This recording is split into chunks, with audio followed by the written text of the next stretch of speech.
Hello and welcome to the fifth round of the Power Maxed Mini Challenge and the second leg of Motorsport Vision's Mini Festival from Oulton Park. We are celebrating all things mini and we've got 4 fantastic races coming up for you.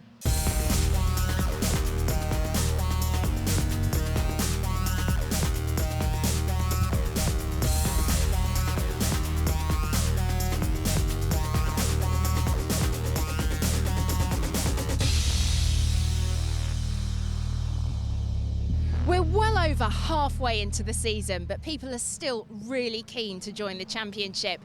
This weekend, we welcome a father and son driving duo who bring with them a brand new team. Why the decision to join the championship now?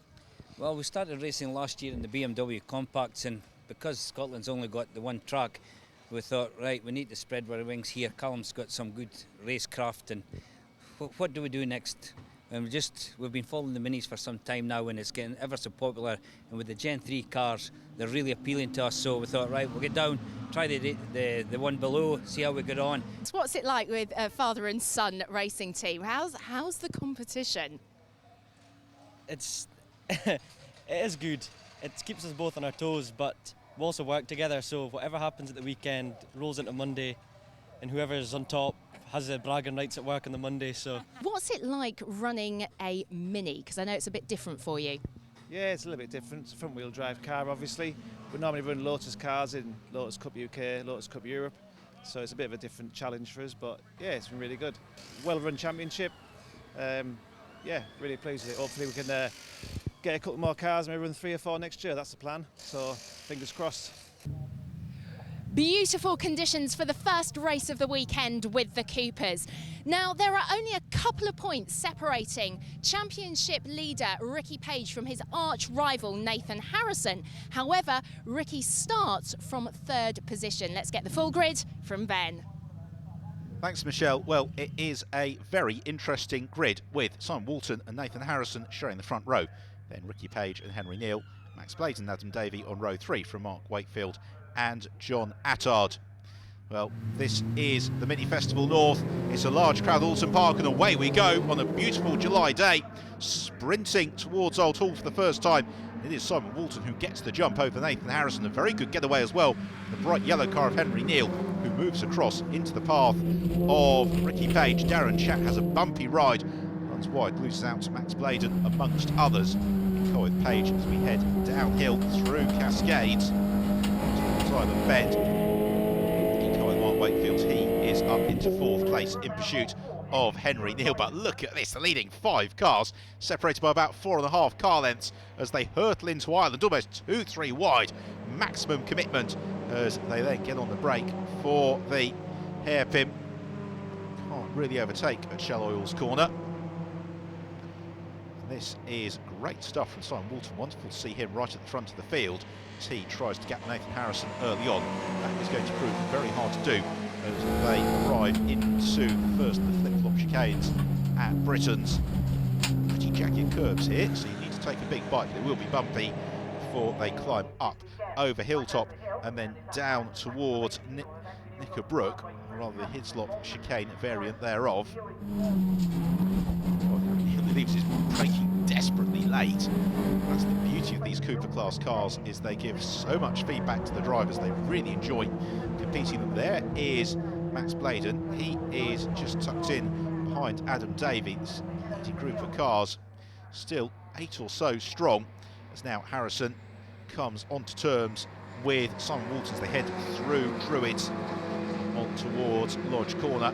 The prime overtaking opportunities here on the full Oulton Park International Circuit. In car with Henry Neal, looks to the inside of Nathan Harrison. Full steering lock, it's enough to keep Mark Wakefield behind him as they then duck down out of Lodge through Deer Leap and then up towards Old Hall into another lap. Oulton heads out front, they're all jostling for position. There is Ricky Page. Wonders just if he is biding his time, letting the race come to him, as now Wakefield takes the opportunity to try and draw alongside Henry Neal, who eventually recognises that he's coming. In car with Page, the road ahead of him is full of Mini Coopers, therefore he's got no option but to back out of the throttle and console himself with 5th. Into Island Bend, still Oulton from Harrison, but Harrison has to look in his mirrors because Henry Neal is on the charge. They withstood that initial challenge from Wakefield. Ricky Page, you just can sense the frustration in the way that he's moving the car around. He's desperate to get ahead of the cars in front of him, but he just can't find any space. It's a pretty narrow track at Oulton Park. Overtaking can be challenging. So again, they ride the curves at Britain. So that time Page, who maybe had the slight misstep, just missed the apex midway through. So they head over Hilltop and then down on the brakes into Hislops.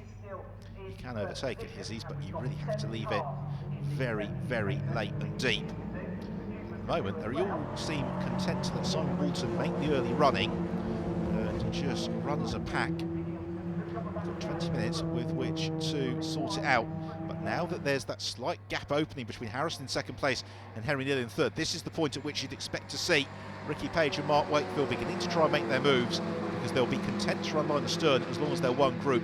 Now there's daylight opening. That is when Page needs to go for it, as he's squeezed onto the grass by Mark Wakefield. Page sees the wheel into Lodge Corner, looks to carry the momentum out, which he does, but again he finds Wakefield's bumper exactly where he wishes to place his car, and they're all still queuing up behind Henry Neal, who's driving very, very well, but is proving to be something of a cork in the bottle now. As Wakefield looks to the outside at Old Hall. It's unlikely to end anything but expensively, so he backs out to the move. Instead, looks to challenge as they head downhill through the avenue and into Cascades. And now Wakefield eases his way past Henry Neal, or does he? No, Neal fights his way back past. Lovely stuff from Henry Neal. So late on the brakes into Cascades. The car, of course, snaps sideways on the exit, but now that gives the opening to Mark Wakefield as they sprint towards Island Bend. Or rather, it's Ricky Page who's the driver who's going to take full advantage. He moves past Wakefield and up into 4th position. On the brakes into Shell Oil's corner, Ricky Page tries to make it 2 passes in 2 corners. Preston's able to stop waving his hand, and he is so frustrated because he can see as Henry Neal defends, it's allowing the leading duo to break a long, long way clear. Neal maintains that 3rd place, and Ricky Page is going to have to reach pretty deeply into his bag of tricks, because Oulton and Harrison, as they can see that gap opening behind them, just running nose to tail and really taking advantage of this almighty squabble that's going on behind. But still, Henry Neal is doing exactly what he needs to do. This is a golden opportunity for Henry to get himself onto the podium, and therefore he is going to do everything he can to hold on to that place. As they climb over Clay Hill and then through Druids. Neal runs a little bit wide at Druids. Now this is Page's opportunity. Ricky Page draws right alongside the sprint towards Lodge Corner. And there is no way that Page is going to concede the position. And indeed, Mark Wakefield is able to sneak through the gap as well. Neal runs wide, as does Page. And so Ricky Page allows Mark Wakefield through into 3rd place. Meanwhile, Nathan Harrison looks for the move. Oh, that's brilliant from Nathan Harrison into Old Hall. Desperately late on the brakes. And that is one of the finest overtaking manoeuvres you'll see all season. He absolutely decided to go for the move and pounced. Meanwhile, wherever you look through the field, there are some great battles. John Attard and Darren Chat do battle. It's Attard in the white car, Chat in the green and black machine.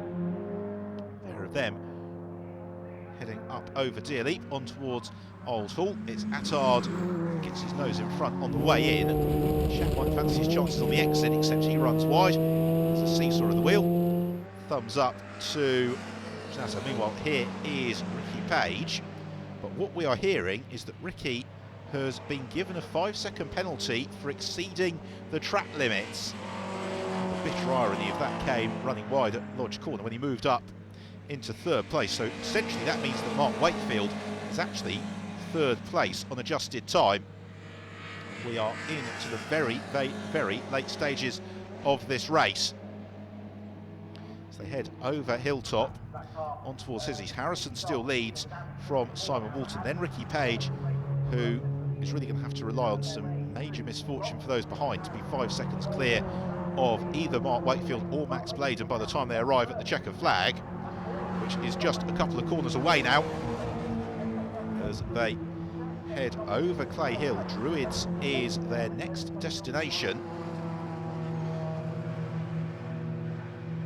Max Bladen in the blue car with the Union Jack roof, just not quite close enough to challenge. Got a little bit of traffic as well. Let's look at Davey, a fairly battle-scarred vehicle will overhaul.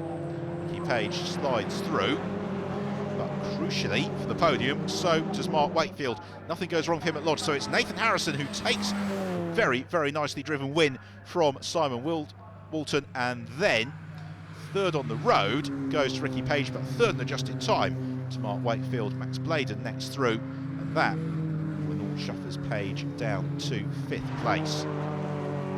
Meanwhile, John Attard and Darren Chat continue their battle, and Chat is back up ahead of John Attard and is going to be able to hold on through to the line and claim 7th place.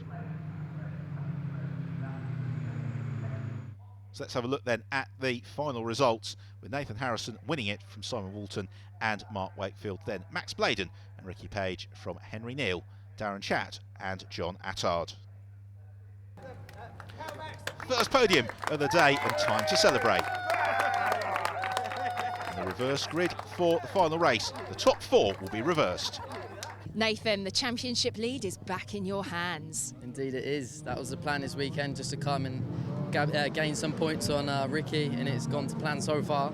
They've had a few fourths, but not quite on the podium. But they got a good start, got the lead on Nathan, and managed to hold him off for a lot of the race. It was great.